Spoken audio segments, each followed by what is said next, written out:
Hello students, मैं वीर प्रजापति स्वागत करता हूं एक बार फिर से आप सभी का PCM live learning YouTube channel पर। दोस्तों, आज की इस वीडियो में हम हेनरी के नियम पर आधारित आंकिक प्रश्नों को देखने वाले हैं जो कि बहुत ज़्यादा इम्पोर्टेंट होने वाले हैं। तो दोस्तों, अभी तक आपने चैनल को सब्सक्राइब नहीं किया तो कर लेना, क्योंकि हम आपके लिए केमिस्ट्री, फिजिक्स और मैथमेटिक्स सारी वीडियोज़ इस चैनल पर लाते रहते हैं।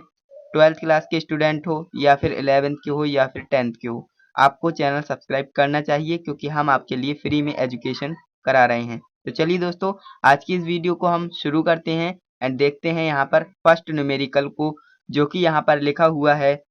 नंबर 1 न्यूमेरिकल है, यदि नाइट्रोजन गैस, नाइट्रोजन को हम N2 कहते हैं ना, तो N2 को 273 केल्विन, यहाँ पर केल्विन दे रखा है, यानी आपको पता लगना चाहिए ये टेम्परेचर है, ओके, पर जल में प्रवाहित किया जाता है, यानी घोला जाता है। तो 1 लीटर जल में कितने मिलीमोल, 1 लीटर जल में कितने मिलीमोल N2 और विलेय होगी, है ना। N2 और विलेय होगी किसमें, 1 लीटर जल में कितने मिलीमोल N2 जल में विलेय होगी, ये हमें बताना है। ठीक, आगे पढ़िए, आगे क्या लिखा है। N2 का आंशिक दाब हमें यहाँ पर दे रखा है 0.987 बार, यहाँ पर दे रखा है, और 273 केल्विन पर N2 के लिए हेनरी स्थिरांक भी दे रखा है। दोस्तों, सबसे पहले हमारा काम होता है क्वेश्चन को पढ़ना, उसके बाद हमारा काम होता है क्वेश्चन में जो जो दिया है वो लिख लेना, है ना। तो यहाँ पर देखिए, मैंने वही किया है। सबसे पहले मैंने यहाँ पर लिख लिया है जो जो मुझे क्वेश्चन में दिया गया है, गिवन दैट, जो कि है पी यानी प्रेशर, दाब कितना दिया हुआ है 0.987। यहाँ पर आप देख सकते हैं 0.987 हमें बार यानी बार में दे रखा है दाब, ओके, इतना आपको क्लियर होगा।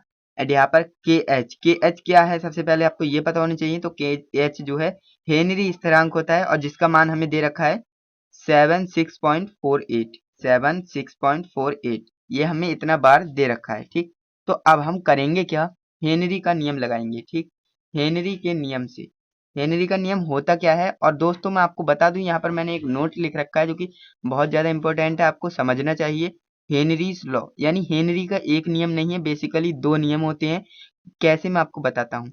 जब गैस की मात्रा हमें द्रव्यमान में दी गई होगी, यानी द्रव्यमान के रूप में हमें गैस की मात्रा दी गई होगी, तब तो हम ये फार्मूला यूज करेंगे m बराबर KHP, ओके। इसके अलावा अगर हमें जब गैस की मात्रा जो है मोल प्रभाज x के रूप में दी गई होगी क्वेश्चन में, तो हम ये फार्मूला अप्लाई करेंगे, जो कि P बराबर KHX है, ओके। इतना आपको क्रिस्टल क्लियर हो गया होगा। चलिए आगे बढ़ते हैं। तो हमने क्या किया, यहाँ पर आप देखेंगे तो हेनरी के नियम में हमने P बराबर KHX लगाया है। क्यों, क्योंकि हमें इस क्वेश्चन में बोला गया था, आपको एक बार दोबारा दिखाता हूँ।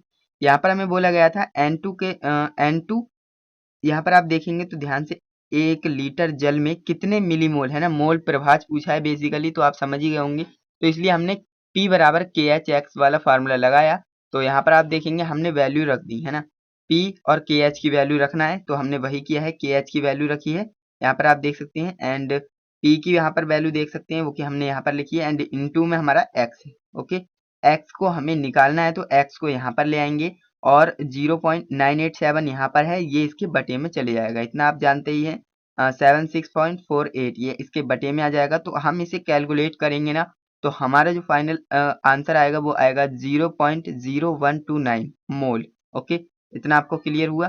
तो आपको एक चीज और समझनी है, 1 मोल में 10 की घात 3 mm होता है, ओके। तो x बराबर हमारा हो जाएगा 0.0129 इंटू 10⁻³ मिलीमोल, क्योंकि हमें मिलीमोल में बताना था, ओके। तो इसलिए हमने यहाँ पर आप देख सकते हैं, क्वेश्चन को दोबारा दिखा देता हूँ। मिलीमोल, कितने मिलीमोल N2 और विलेय होगी, ये हमें बताना था। तो हमने मिलीमोल के लिए करा क्या है, यहाँ पर हमें पता है 1 मोल में 10⁻³ मिलीमोल होता है। तो हमने किया क्या, आंसर में इंटू करके 10⁻³ मिलीमोल कर दिया, और ये हमारा फाइनल आंसर हो जाएगा। तो उम्मीद करता हूँ दोस्तों ये क्वेश्चन आपको बिल्कुल अच्छे से समझ में आया होगा। अब हम नेक्स्ट क्वेश्चन की तरफ बढ़ते हैं, जो कि हमारा नेक्स्ट क्वेश्चन है, सेकंड क्वेश्चन न्यूमेरिकल है। 6.56 इंटू 10⁻³ ग्राम्स एथेन युक्त एक संतृप्त विलयन है। ठीक, संतृप्त विलयन किसे कहते हैं ये मैंने आपको पिछली क्लासेस में बता दिया है। अगर आपको नहीं पता है तो मैं बता देता हूँ। संतृप्त विलयन उसे कहते हैं जिसमें विलय की मात्रा संतृप्त यानी पूरी हो चुकी हो, है ना, ज्यादातर अधिकतम हो, उसकी विलय की मात्रा अधिकतम होती है तो उसे हम संतृप्त विलयन कहते हैं।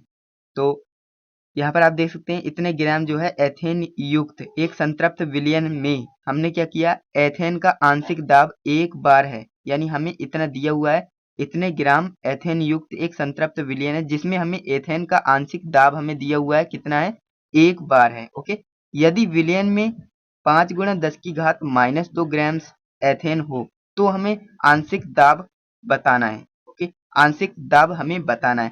तो दोस्तों सबसे पहले आपको ये पता होना चाहिए कि हम इसमें फॉर्मूला कौन सा अप्लाई करेंगे, है ना। तो यहाँ पर आप देख सकते हैं इसमें हमें ग्राम्स में यानी कि द्रव्यमान के रूप में दी हुई है किसकी मात्रा, गैस की मात्रा। तो हम ऑब्वियस सी बात है भाई, हम इस फार्मूला का यूज करेंगे जो कि m बराबर KHP है, तो इसी का हम यूज करेंगे। तो चलिए हम यहाँ पर बढ़ते हैं आगे एंड ये हमारा क्वेश्चन है, ठीक। तो दिया है, सबसे पहले हम ये लिखेंगे दिया है, क्या दिया हुआ है। तो यहाँ पर दो स्थिति बनती है, यहाँ पर आप देख सकते हैं दो कंडीशन बन रही है। मैं आपको दिखाता हूँ एक बार दोबारा से क्वेश्चन। यहाँ पर दो कंडीशन बन क्या रही हैं। सबसे पहला हमारा कंडीशन है जिसमें हमें 6.56 इंटू 10⁻³ ग्राम्स एथेन युक्त एक संतृप्त विलयन दिया हुआ है, उसमें हम एथेन का आंशिक दाब भी दिया हुआ है तो हमें उसमें बता देनी है मात्रा, है ना। एंड सेकंड कंडीशन आप देखेंगे तो यहाँ पर 5 गुणा 10 की घात -2 ग्राम्स में एथेन को हमें आंशिक दाब प्राप्त करना है। तो दो कंडीशन है और दोनों कंडीशन में हमें आंसर लाना है, ठीक। तो चलिए अब हम इस क्वेश्चन को करते हैं। तो यहाँ पर आप सबसे पहले देखेंगे यहाँ पर दिया है, जो भी दिया है मैंने यहाँ पर लिख लिया और जो पहली स्थिति में दिया है वो मैंने लिखा है m बराबर 6.56 इंटू 10⁻³ ग्राम्स। एंड इसके बाद P यानी यहाँ पर प्रेशर यानी दाब दे रखा है, कितने बार, 1 बार दे रखा है, ठीक। तो हमने हेनरी का नियम लगाया और कौन सा लगाना है।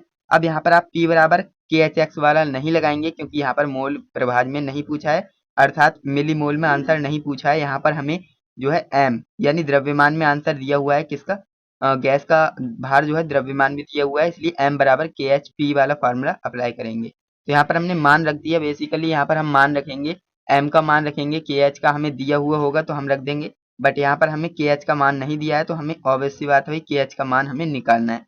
तो हम मान रख देंगे जो भी हमें दिया हुआ है, m का मान हमें दिया गया है 6.56 into 10⁻³ okay, into equal to करेंगे हम। तो यहाँ पर आप देख सकते हैं KH हमें दिया नहीं है तो KH के KH ही रहा, इंटू में P हमारा कितना दिया हुआ है, तो 1 बार दिया हुआ है तो हमने यहाँ पर 1 लगा दिया। इतना आपको समझ में आ गया होगा। तो अब हम करेंगे क्या, इसको इसके बटे में ले जाएंगे, ऑब्वियस सी बात है यहाँ पर गुणा में है तो यहाँ पर पक्षांतर करेंगे तो वो भाग में चला जाएगा। तो अब फाइनल हमारा आंसर जो बनेगा KH का हेनरी स्थिरांक निकालना था, तो हेनरी स्थिरांक हमारा बन जाएगा 6.56 इंटू 10⁻³ ये आपका इतना पहली कंडीशन का आंसर हुआ है, अभी फाइनल नहीं हुआ है, आप याद रखेंगे। एंड अब हम बात करेंगे दूसरी स्थिति के बारे में।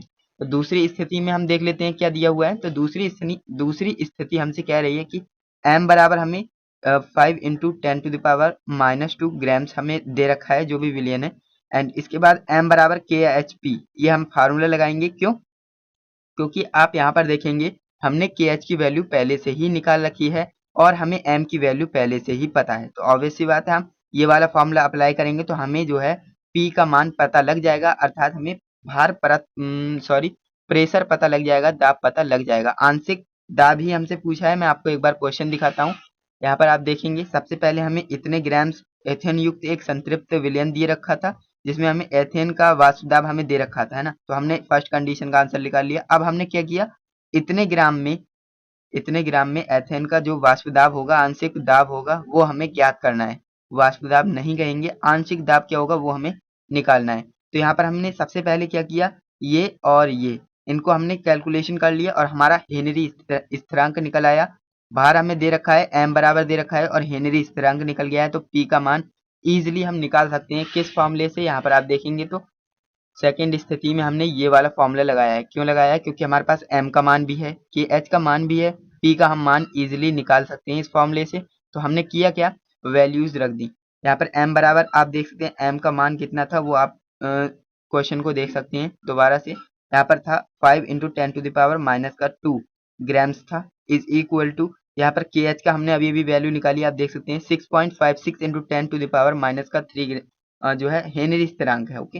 तो हेनरी स्थिरांक रख दिए इंटू पी है, तो पी की पी रह गया क्योंकि इसकी वैल्यू हमें फाइंड करनी है। तो अब हम करेंगे क्या, यहाँ पर आप देखेंगे हमने किया क्या, P is equal to 5 into 10⁻⁻2 इन डिवाइडेड बाय 6.56 इंटू 10⁻⁻3 ये हो गया। अब इसे हम कैलकुलेशन करेंगे वगैरह, यहाँ पर आप देख सकते हैं जो भी कैलकुलेशन करनी थी वो हमारा कैलकुलेशन करके फाइनल आंसर हमारा आ जाएगा P is equal to 0.762 bar. Okay, तो ये क्वेश्चन आपको अच्छे से समझ में आया होगा, मैं उम्मीद करता हूँ। अगर आपको ये क्वेश्चन में डाउट है ना तो एक बार फिर से देखिएगा, बिकॉज क्वेश्चन बहुत ज़्यादा इंपॉर्टेंट है, तो इसलिए मैं आपको बोलूँगा क्वेश्चन रिपीट कर लीजिएगा, वीडियो को एक बार फिर से देख लीजिएगा। चलिए हम नेक्स्ट क्वेश्चन की तरफ बढ़ते हैं जो कि आपके लिए ही है, ये आपका होमवर्क है, इसे आप कंप्लीट करिएगा। यहाँ पर मैं इसे अच्छे से आपको दिखा देता हूँ, जो कि थर्ड क्वेश्चन है। थर्ड क्वेश्चन हमसे क्या कह रहा है समझिएगा पहले, फिर आपको क्या निकालना है वो भी मैं आपको बताऊंगा। तो यहाँ पर 298 केल्विन यानी 298 केल्विन पर CO2 गैस की जल में विलेयता के लिए हेनरी स्थिरांक का मान इतना दिया हुआ है। आपको क्वेश्चन समझ में आना चाहिए, ऐसा पढ़िएगा कि क्वेश्चन एक ही बार में समझ में आ जाए। मैंने आपको स्टेप्स बता दिए न्यूमेरिकल करने के। सबसे पहले आपको क्वेश्चन पढ़ना होता है, उसके बाद आपको ये छांटना होता है कि उसमें दिया क्या क्या है ना। जो भी दिया है वो अपनी कॉपी में लिख दो दिया करके, है ना। तो यहाँ पर आपको क्या दिया है, टेम्परेचर दे रखा है, जो कि हमें टेम्परेचर से कोई भी वास्ता नहीं होता है, टेम्परेचर का कोई मायना ही नहीं है इस फॉर्मूले में, है ना। तो दे रखा है, कोई बात नहीं है, ये आपको कंफ्यूज करने के लिए दे देते हैं, तो आप समझिएगा। 298 केल्विन पर CO2 गैस की जल में विलेयता के लिए हेनरी स्थिरांक का मान हमें इतना दे रखा है 1.67 इंटू 10⁸ ओके। पास्कल दे रखा है क्योंकि भाई दाब का मात्रक जो है पास्कल होता है। 500 ml यानी 500 ml soda water, soda water आप पेप्सी वगैरह कोल्ड ड्रिंक्स पीते हो तो उन्हें हम सोडा वाटर कहते हैं।